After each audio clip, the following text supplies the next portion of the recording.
John stood by the window of a small wooden guest house nestled deep in the mountain valley. The early morning mist rolled in like waves, swallowing the forest in silence.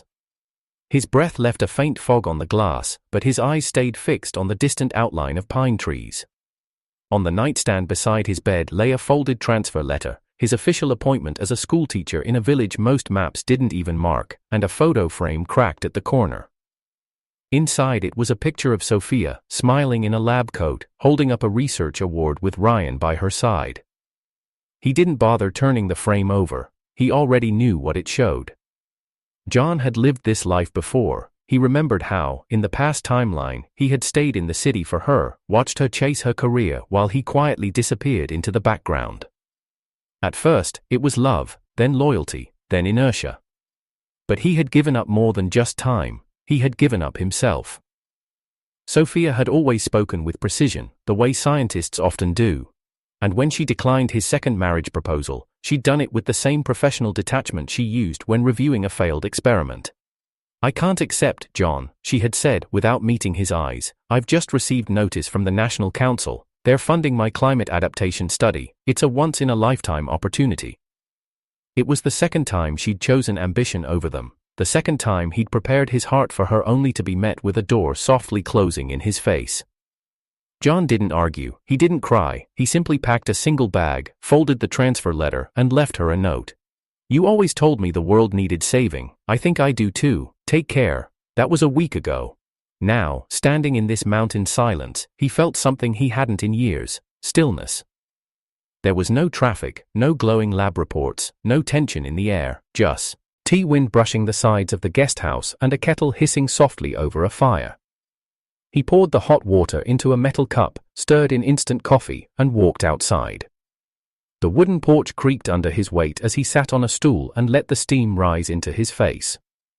He pulled out a leather notebook, the same one he'd abandoned in a drawer 5 years ago when Sophia's research began demanding more and more of his presence, but none of his dreams. He opened the first blank page and wrote, "Day 1, I'm not here to be missed, I'm here to become someone I never allowed myself to be." It was strange, he thought. In the previous life, he had always felt as if time belonged to her, that every day was measured by her milestones: first publication, first award, first international grant. And he had been her shadow, catching glimpses of her light, but never being touched by it. He took another sip, the bitterness grounded him. The truth was, John had once believed that love meant staying, even when the person you loved no longer turned around to see if you were still following. He had believed that sacrificing himself for Sophia's future was noble, until he'd grown old beside a woman who never really looked back. When the illness came in his past life, she was in Greenland for field data. Ryan had texted once to ask how he was doing. That was it. He had passed quietly, alone in a city hospital room that still smelled of sterilized plastic and regret. So when he'd opened his eyes in this life again, before the job offer, before Sophia's second refusal, he knew what had to change. No revenge, no dramatics, just a different choice. He folded the transfer letter once more and slipped it into his notebook. Somewhere in the distance, a bell rang from the village below. The children were beginning to arrive for their first school day. He stood slowly, stretching out muscles that still ached from the long bus ride up the winding road. His suitcase sat by the door. His past life was folded and packed away inside it. And Sophia? She would return to her lab, to her awards, to her speeches and seminars. Perhaps she'd wonder where he went, perhaps she wouldn't. But John had finally stopped waiting to be remembered, and this time, he would not forget himself. The village was still waking up when John stepped into the staff room of the small mountain school. The room smelled of chalk dust, old wood, and something faintly floral, perhaps someone's thermos tea steeping on a windowsill. He placed his bag gently near the desk labeled New Teacher and stared at the stack of books left behind for him: outdated textbooks, photocopied lesson plans, faded attendance logs. This would be his new battlefield. It had been 5 years since John had touched a classroom. The last time he tried, he had just graduated from the teachers' college and was offered a placement in a rural district. He had accepted it eagerly back then, his heart still full of purpose, but Sophia had called him the same night. Her lab had landed a joint research partnership overseas, and she didn't want to leave without him. "Come with me, John," she had said, her voice sparkling through the phone. We'll figure out the rest later. So he declined the posting and stayed behind in the city. Later never came. He became her anchor while she soared. At first, he cooked dinners and packed lunches, celebrated when her paper was cited in a European journal, massaged her shoulders after long days in the lab. But slowly, her schedule filled with conferences and field trips, most of them alongside Ryan, the polished and articulate lab assistant who always had her itinerary memorized before she did. John never said much about Ryan, he never had to. The pictures on her desk started changing. Once, there had been a photo of the two of them at a winter market, laughing in scarves, but soon, the frames held group photos from climate panels with Sophia and Ryan side by side. John remained off-frame. He remembered one winter night vividly. Snow drifted across the balcony as he lit the stove, stirring lentils in silence. Sophia had texted that her flight was delayed again, 2 more days. Ryan had taken her out for a celebratory dinner after their research had secured secondary funding. "You don't mind, do you?" her message had read. "It's just one meal." He hadn't responded. He just placed 2 bowls on the table out of habit, then quietly poured one back into the pot. Friends had warned him. One even said, "You're not her partner, John, you're her placeholder." But he couldn't let go, not yet. He believed in her, in them, or at least the idea of them. It was only after his death, alone, hooked up to machines in a city hospital, that he realized the tragedy wasn't that she left him behind, it was that he had left himself behind first.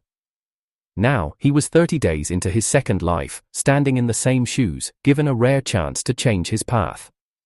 The school director entered the room with a warm smile and handed him the callaway. Eyes to his living quarters. "We didn't think you'd actually come," she said kindly. "City folks say yes and disappear all the time." "I needed this," John replied simply. She nodded, sensing something deeper behind his steady tone. That afternoon, while organizing materials, a soft knock echoed from the door. A woman stepped in, tall, quiet, holding a bundle of documents. Her face was familiar in the way memory clings to voices long forgotten. "John?" she asked cautiously. He looked up. "Deborah?" She smiled, small and sincere. "They said I'd be teaching art next door. I didn't believe it was really you until I saw the name." They hadn't spoken in years. Deborah had been in his teaching program, always scribbling notes in the margins, always watching people more than speaking. Back then, she was the only one who noticed when John stopped volunteering for lesson trials, stopped showing up at study groups. He had fallen into Sophia's orbit, and everything else blurred around him. "You look different," she said softly, settling into a chair opposite him. "I feel different," he replied. They sat quietly for a few moments. Then, as if addressing something unspoken, Deborah added, "I saw Sophia's name last year in the National Science Awards. She's doing well." "She always does," John said, without warmth or bitterness, just fact. "And Ryan's still her assistant?" Deborah asked, her tone neutral. "Assistant, colleague, shadow, take your pick." Deborah didn't flinch. "I used to wonder how you stayed silent through all that. You were always so still." John folded a paper slowly. "I thought love meant stillness. I thought devotion looked like waiting." He stood up and motioned toward the classroom window. Children were beginning to gather outside, their backpacks oversized against their small frames. The laughter was loud, unfiltered, real. "That's what I want to teach now," he said. "Not just math or science. I want to show them that they matter, that they don't need to disappear to be loved." Deborah nodded, something soft flickering in her expression. In the city, Sophia was finishing a presentation on glacial melt acceleration. Her voice echoed through the conference room as she closed her slideshow and offered thanks to the climate board. Ryan stood by the exit, handing out printed summaries. He whispered something to her as they walked toward the car, and she smiled faintly, but her eyes lingered on the screen behind them, a backdrop of mountains, the same range where John had gone silent. That evening, she opened her phone and scrolled to the last text he sent. "Take care, no update, no forwarding address." Sophia frowned, the same way she did when a calculation refused to balance. Ryan noticed. "Still no word?" She locked her phone. "He'll be back. He just needs time." But even as she said it, something uncertain lingered in her voice. Back in the village, John finished writing the next day's schedule on the blackboard. Deborah had offered to help plan the school festival, and they'd spent the evening stringing up colored paper lanterns in the corridor. When she left, he sat alone in the classroom, looking at the clean board. He pulled out an old photo from his bag. It was one of him and Sophia at their graduation ceremony, arms around each other, beaming. He held it for a long moment, then placed it gently into a drawer. The children's laughter outside pulled his focus. He walked out and joined them, hands chalked, heart lighter. He didn't know if Sophia would ever come looking. He didn't know if she already had, but this time, he wouldn't be standing still, waiting to be found. He was already building something where she'd never thought to look. The cold wind sweeping through the mountains never bothered John the way it once might have. He'd grown used to mornings where he woke to his breath hanging in the air, to floors that creaked with every step, and to a tiny stove that took 40 minutes just to boil enough water for tea. His new life had no central heating, no polished countertops, no high-speed internet, but it did have something else: clarity. The school building was no more than 2 floors of wood and stone, with 1 power socket per room and a roof that leaked whenever the wind turned sharp. But the children came every day, faces red from the cold, notebooks in hand. They laughed, argued, stumbled over their multiplication tables, and somehow, always made room for joy. That joy settled in John's bones more deeply than any city skyline ever had. He lived in a modest apartment the school provided, just a single room with a desk, a heater, and a mattress rolled out across the floor. His phone remained silent most of the time, except for weather alerts and occasional messages from Deborah, who taught 2 classrooms down.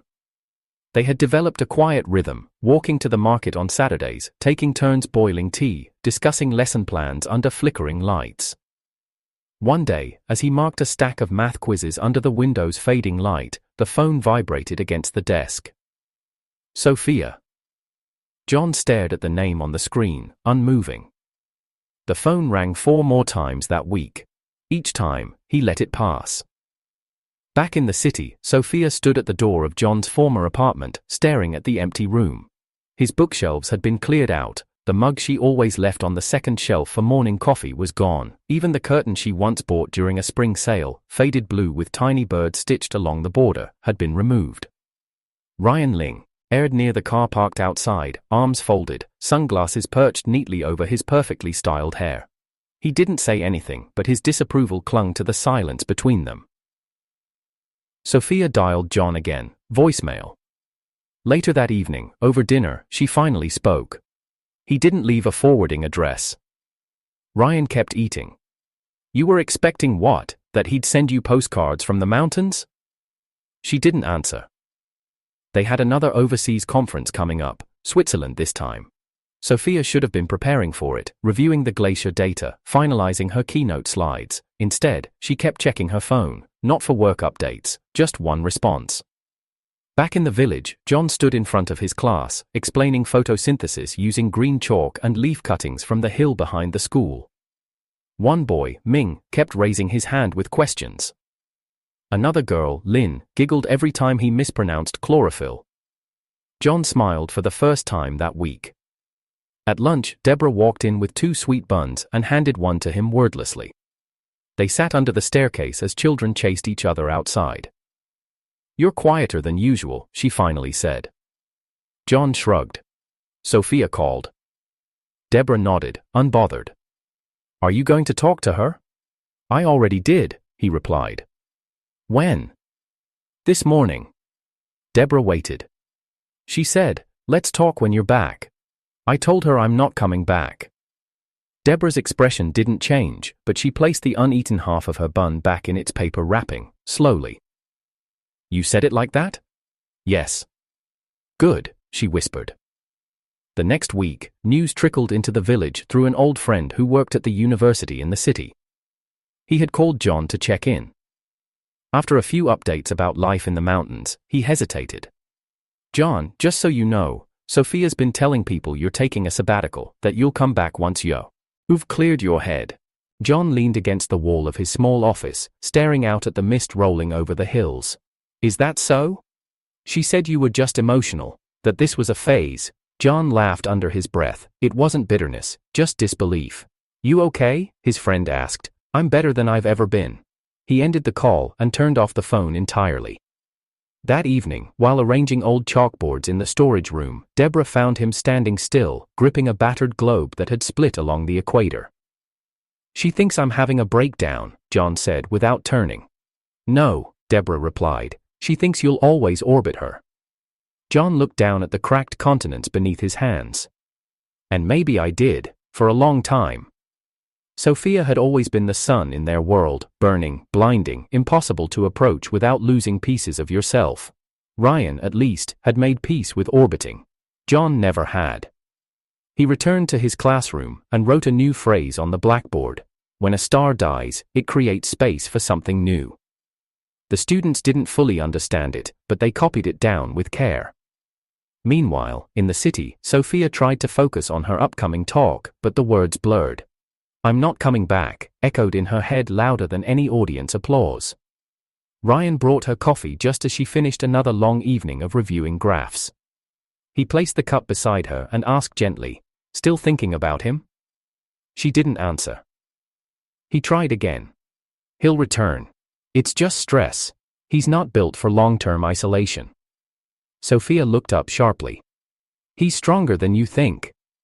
Ryan blinked. "Then why did he stay with you so long?" She had no reply.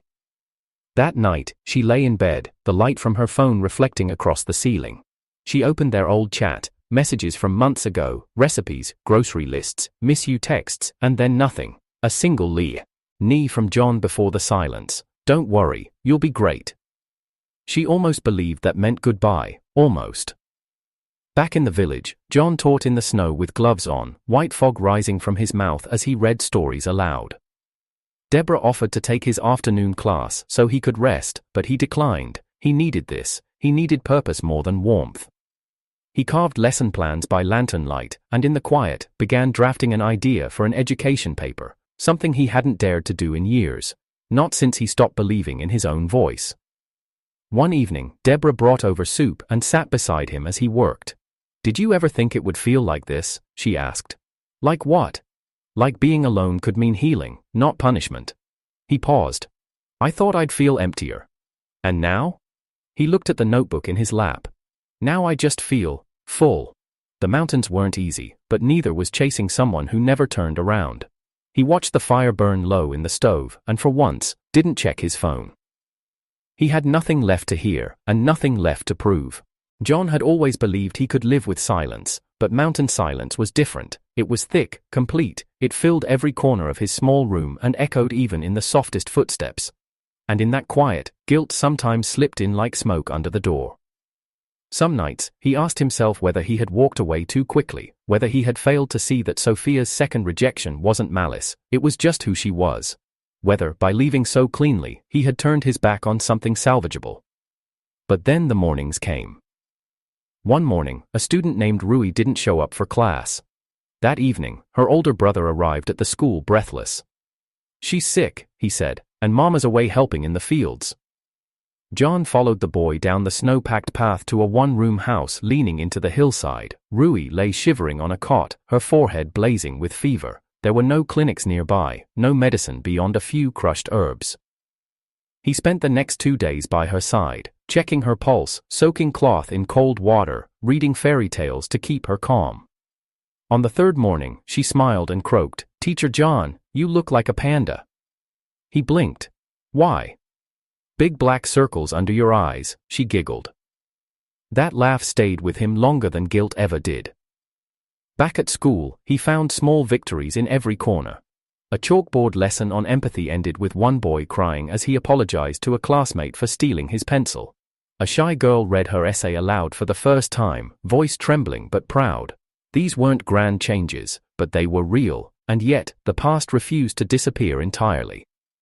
It started with a small parcel that arrived at the school office, no return address. Inside, a wool scarf, neatly folded, and a sealed envelope. John recognized the handwriting instantly. He didn't open it. A week later, another package came, this time book on high-altitude teaching methods. Still no name, still the same careful, almost surgical penmanship. He placed it unopened on the shelf beside the scarf. Deborah noticed, of course, she always noticed. She said nothing for days, just shared her thermos at lunch and occasionally left dried fruit on his desk. Once, she tapped her fingers on the scarf gently and said, "That color doesn't suit you anyway." John didn't smile, but he didn't argue either.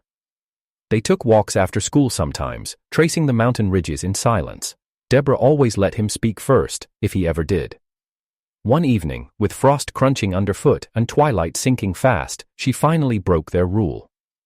"You're not angry at Sophia," she said. "You're angry you never chose yourself." He stopped walking. She didn't look at him, just kept walking slowly, hands in her coat pockets. John exhaled. "I gave up everything for her." "I know. I thought that was love." "I know that too."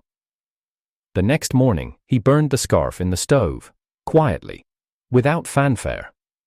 Back in the city, Sophia stood under golden lighting at the front of a research gala.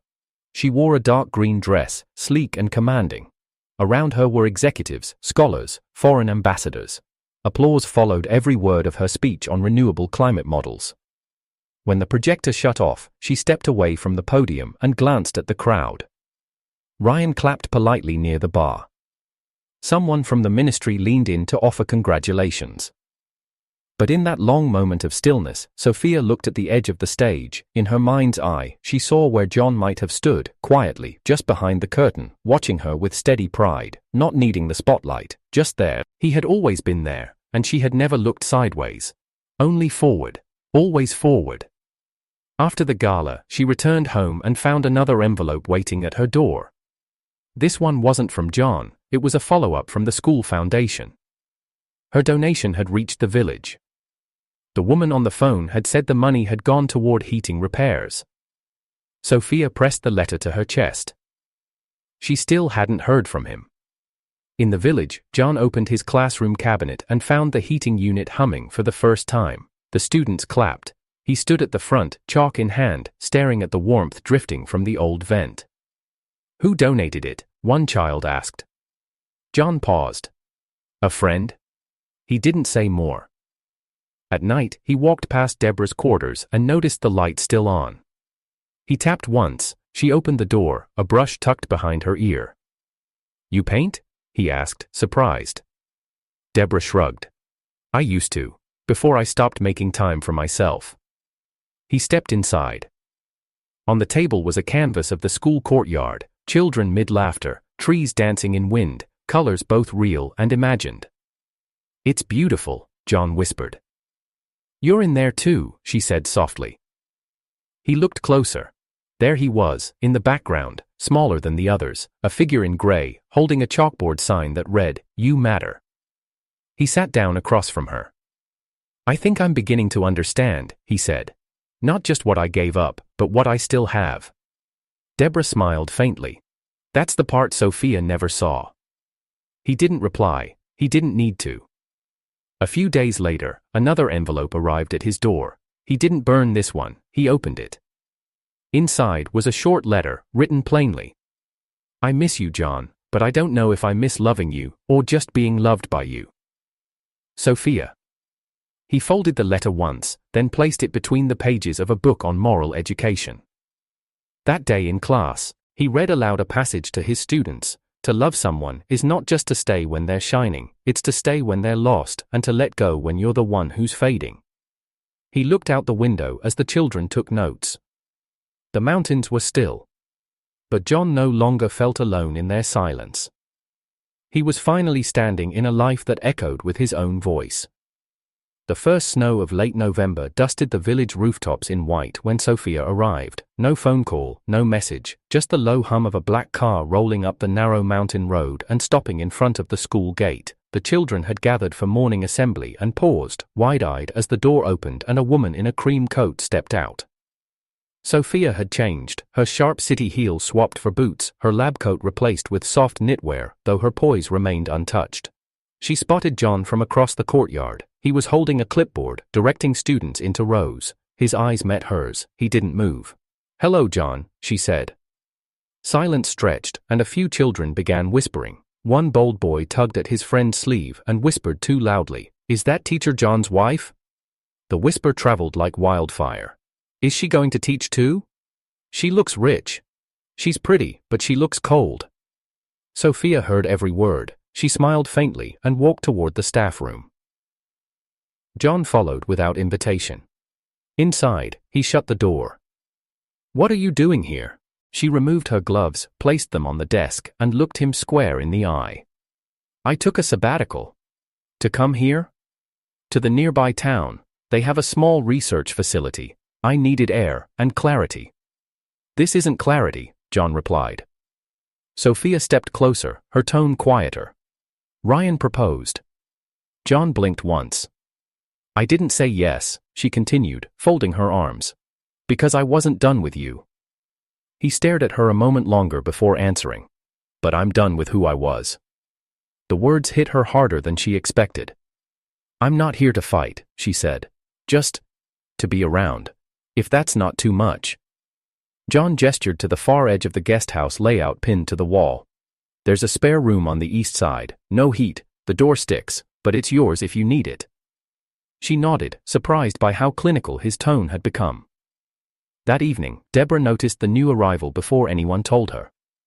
She watched from the hallway window as Sophia stood on the porch of the teacher's quarters, her cream coat catching moonlight. John walked past Deborah later, carrying extra blankets. "She's staying?" Deborah asked. "For now," he said.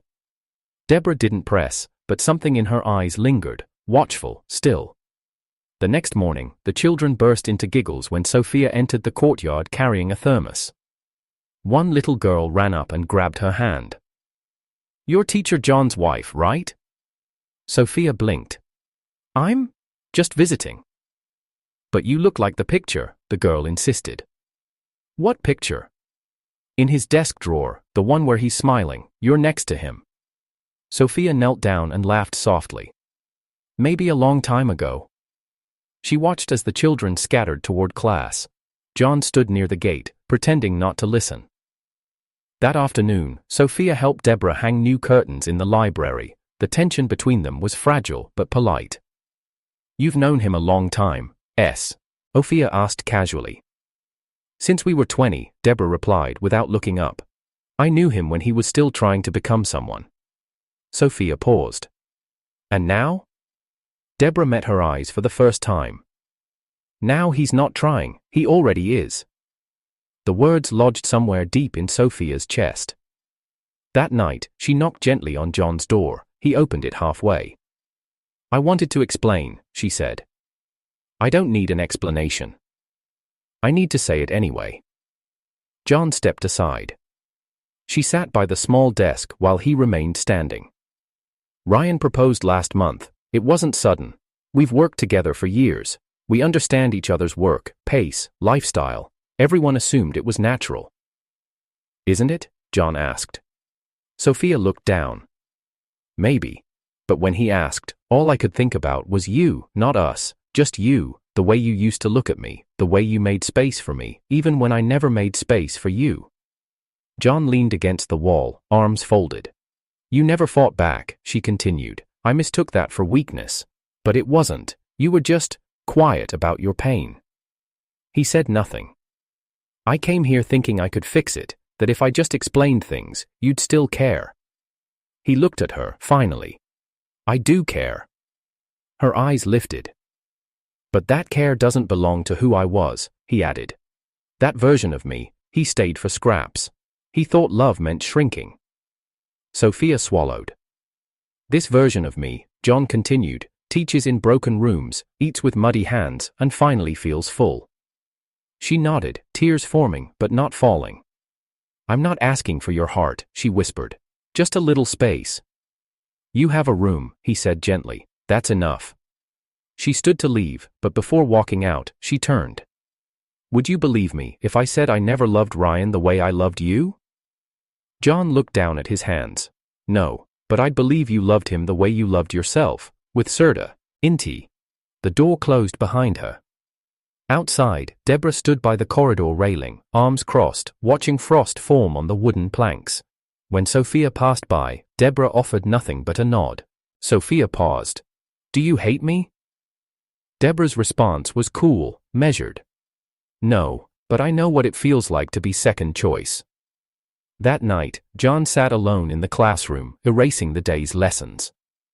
The chalk left dust on his fingers, and he stared at the board for a long time. He thought about how Sophia used to write formulas the same way, confident, unhesitating, as if she already knew the answer, but not everything could be solved, not everything needed to be. Outside, the mountain stood untouched by the drama unfolding below them. John opened the window and let the air in. Sophia slept in the spare room that night, surrounded by unfamiliar silence. No hum of traffic, no Ryan typing beside her, just wind, breath, and regret. And in the room across the hall, John dreamed, not of the past, not of Sophia, not even of loss. He dreamed of a classroom filled with children, their hands raised, their eyes bright. And in the dream, he was enough. The sky darkened before noon, churning with low, restless clouds. The village elders called it a warning storm. No thunder, no lightning, just pressure pressing in from every side. Deborah stood at the school gate, looking up. "We should send them home early," she murmured. John nodded, but before he could speak, the wind surged, windows rattled, snow swept across the ground in a blinding sheet, and the trees bent under its weight. A loud crack rang through the air like a gunshot. Then came the crash. The west side of the school roof buckled in, timber groaning under heavy snowfall. The children screamed.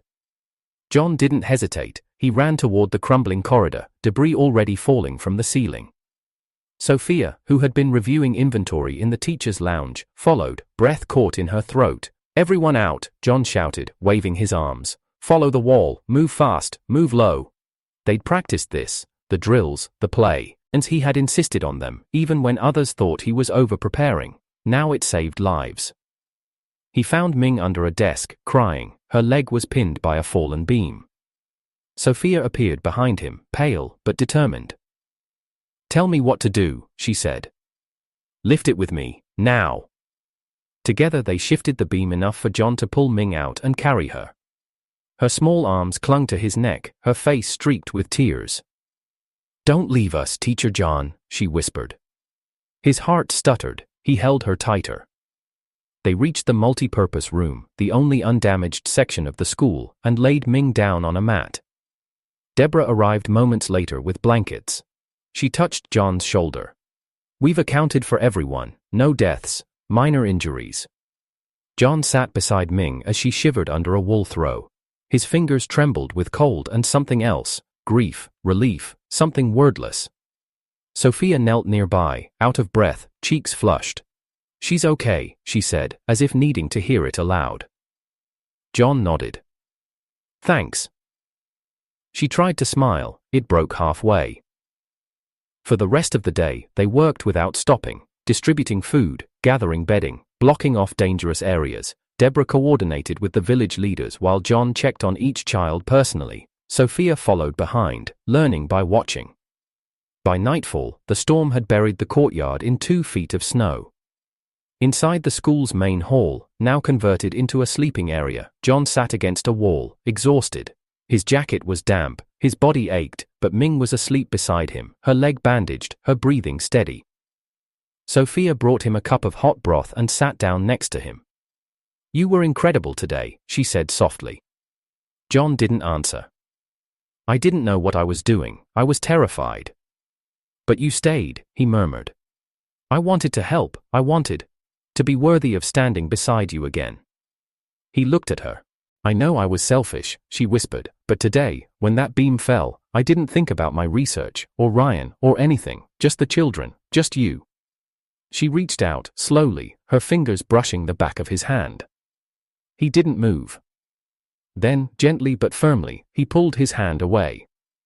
"I gave you 2 lives, Sophia," he said, voice low and even. "In both, you chose ambition, and I respect that, I always have." Her breath caught. "But now, I choose me." Sophia didn't cry, but something shifted in her gaze, an understanding, finally, of the space he'd grown into. A space that no longer had room for her in the same way. The next morning, as the storm broke and villagers began clearing snow, another car arrived, sleek, black, city-plated. Ryan stepped out, coat perfectly tailored, hair immovable despite the wind. He looked absurd against the rawness of the mountain. He marched up the school steps and pushed through the doors. Sophia saw him first. Ryan, what are you doing here? I should ask you that, he snapped. You missed the Oslo briefing. Dr. Patel had to cover for you. You told the team you'd be offline for 1 day, maybe 2. It's been 5. I had an emergency, she replied. With him? Ryan turned to look at John, who stood silently near the window, arms crossed. This isn't about John, Sophia said. No, because it sure looks like you vanished mid-project to come play savior. John walked forward slowly. You want to talk? Let's talk outside. Ryan followed him out into the snow-drenched yard. The cold bit at his exposed neck. You think this is noble? Ryan asked. Fixing leaky roofs and warming soup? You had access to global stages. Your work could have meant something. John looked out at the white hills, then back at the classroom windows where children were drawing on fogged glass, still giggling despite everything. It already means something, he said. You can have the conference halls. I have this. Ryan's expression faltered. He opened his mouth to reply, then closed it again. After a pause, he turned and walked back to the car. But this time, he wasn't smirking. Inside, Sophia had already begun packing. I'm not running, she said when John returned. I didn't think you were. I'm just not staying where I'm not needed. He nodded. I'll finish my sabbatical in town, quietly. I'll help where I can, but from a distance. He didn't argue, that was enough. Deborah entered the hallway moments later, snow in her hair. She glanced at Sophia's bag, then at John. She said nothing, only handed him a note from the village leader, an invitation to a dinner honoring his efforts. As Sophia stepped past Deborah, they paused. I meant what I said, Sophia told her. You see him clearly, I envy that. Deborah offered a thin smile. I never wanted to be seen, I just wanted him to be seen. Sophia left without another word. That night, the school felt whole again. Repairs would take weeks, maybe longer, but something had shifted. The children's drawings lined the walls, laughter returned. John stood alone outside the building, watching the stars emerge. For the first time in what felt like a lifetime, the sky was clear. And inside him, so was everything else. He had saved what mattered, and finally, that included himself. Sophia left before sunrise, just as she had arrived, quietly, without ceremony. A driver from the town came up in a dusty vehicle, and she loaded her single suitcase without help. Snow still clung to the roofs. The village was quiet, blanketed not just in frost, but in the lingering aftermath of everything that had unfolded. John didn't wake to see her off. She hadn't asked him to. When he opened the door later that morning, there was no sign of her but a letter resting on the wooden bench beside the steps. His name was written neatly in ink he recognized. He held the envelope between his fingers for a long time. The paper was cold. He returned inside, made tea, sat near the small stove, and stared at the flames. Then, without opening the envelope, he leaned forward and slid it into the fire. It curled, blackened, and vanished with only a whisper of smoke. He didn't need the words. He knew what she would have said, maybe not the exact lines, but the essence was familiar. You were the love I never deserved, you were the foundation I always stood on. I hope you keep standing, even without me. And he would. Days passed, then weeks, then months. Winter melted slowly into spring. The villagers repaired the school together, beam by beam. The cracked wing of the building was cleared of rubble, and a new foundation was laid. John, with the help of several students, began building what had once only been a dream, a science room. Not grand, not expensive, but full of light and open space, with tables made from donated wood and shelves where children carefully placed donated books. The room became a kind of sanctuary. The students grew excited over experiments with water filters and leaf patterns. They planted seeds and tracked growth rates. They mapped the stars on the chalkboard ceiling. It wasn't a lab, but it was alive. Deborah helped paint the walls, pale blue with a bright yellow sun above the windows. It feels like we're inside someone's hope, one of the students had said. John didn't respond then, but later that evening, while sweeping the classroom alone, he whispered to the empty room, maybe you are. His days became full, not busy but meaningful. Lesson planning, student mentoring, community work, school events. He spoke less of the past. Laugh. More. Even the villagers began to notice a softness to him, something that hadn't been there before. Deborah remained a constant presence. Every Saturday afternoon, they met on the old school balcony with tea between them. No appointments, no plans. Just a ritual they both honored. Sometimes they spoke about teaching, about books, about students' progress. Other times, they just watched the clouds drift by and let silence be enough. There were no confessions, no timelines, no pressure. They were both recovering in their own way. One afternoon, the wind was strong, leaves danced across the balcony floor, and Deborah's scarf flapped against her shoulder. She looked at John over the rim of her mug. "Do you still regret it all?" she asked. He didn't answer right away. The question didn't demand it. Finally, he spoke. "Only the parts where I wasn't living." Deborah looked down at her tea, smiled softly, and said, "Then you've come far." That night, John opened a drawer in his room and pulled out the old notebook, the same one he'd brought on his first day to the village. Its cover was worn now, pages filled with lesson notes, ideas for school improvement, doodles students had added when he wasn't looking. Near the back, he found a blank page. He wrote, "This is the life I never expected, but it's the one I chose, and it's finally mine." A few days later, he attended a village festival organized by the older students. Children wore paper crowns and read out essays. Some dressed as scientists, others as farmers, teachers, astronauts. One student ran up to him holding a drawing, a messy, colorful interpretation of the new science room. "Teacher John, this is our future, right?"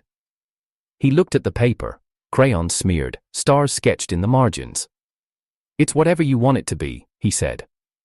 He stood back and watched the children perform skits under a handmade banner that read, "Thank you for believing in us."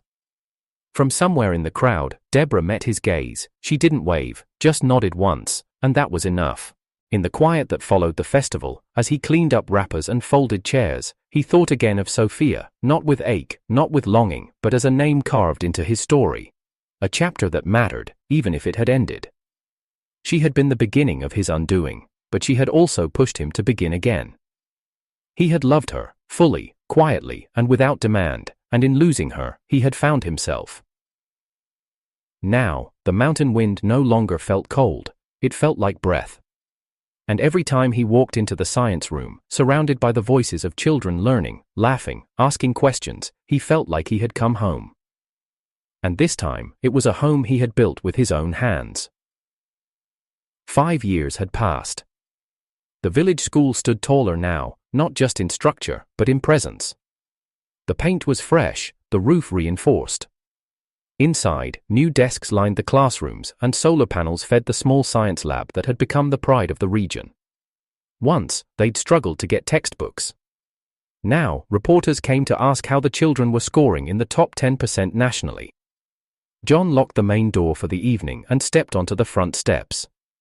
The air held the light chill of late autumn, and the valley below shimmered in hues of gold and silver as the sun dipped past the horizon. A boy from the village, no older than 8, came running up the path. "Teacher John, post for you." John knelt, taking the envelope from the boy's mittened hand. "Thanks, Aman. Go on home, your grandma's waiting." The boy grinned and sprinted down the path, kicking up dust. John stood in place a moment longer, his eyes on the envelope. It bore the logo of a well-known publishing house, one he'd never expected to hear from. He opened it slowly, unfolding the letter with fingers that remembered writing long into the night by candlelight. His research on rural education, the paper he'd started, drafting in scraps between school repairs and tutoring sessions, had been accepted for national publication. They called it transformative, they called it essential reading. They asked for a follow-up. He leaned against the porch railing and read the final paragraph twice, then tucked the letter into his coat pocket. Behind him, the school's windows glowed with warmth. Inside, 2 students were finishing a mural, stars, trees, and a painted ribbon with their favorite quote, "A mind once stretched by a new idea never returns to its original shape." He turned and walked toward the edge of the schoolyard, where the fence overlooked the valley. Mist had already begun to creep up from below, soft and quiet. The same mist he'd once watched roll in on his very first day here. He took a slow breath. In the distance, the mountains stood still, enduring, present. "I'm glad you chased your dream, Sophia," he whispered, voice barely louder than the wind. "I'm glad I finally chased mine too." He didn't know where she was now, maybe leading a team in Geneva, maybe writing her own legacy in a journal somewhere. He didn't need to know. Her story had gone one way, his had gone another. There had been pain, yes, but there had also been healing, growth, and joy so subtle it had rooted itself quietly, without demand. He pulled out the old notebook from his coat pocket, the same one he never stopped carrying. Near the back, he flipped to a blank page, and wrote, "To the boy who stayed too long, to the man who finally walked away, to the teacher who found his voice, not in applause, but in echoes. I see you now, I honor you, I live for you." He closed the book and looked at the mountain trail ahead, misty, winding, uncertain. But it was a path he now walked without hesitation. He took one step forward, then another, and paused only once more to whisper, not as a goodbye, but as a vow. "In this life, I chose the mountains, and the mountains chose me back."